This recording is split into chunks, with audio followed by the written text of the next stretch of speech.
First time po namin nakarating dito, sir. Maganda po. Magandang hapon po. Magandang hapon.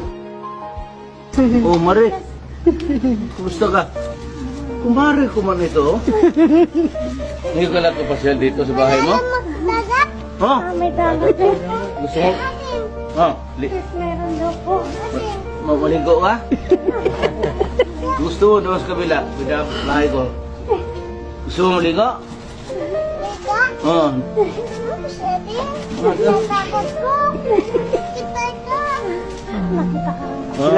Kilala mo? Sa TV po nakikita. Kilala mo yun eh. Pati ikaw, Mare. Sige, kung gusto mo maligo, doon ka. Saan daw po yung bahay? Aro? Iyo, ito ni akin. Atin lahat. Atin ito lahat. Doon ako nagtutulog sa kabila. Doon,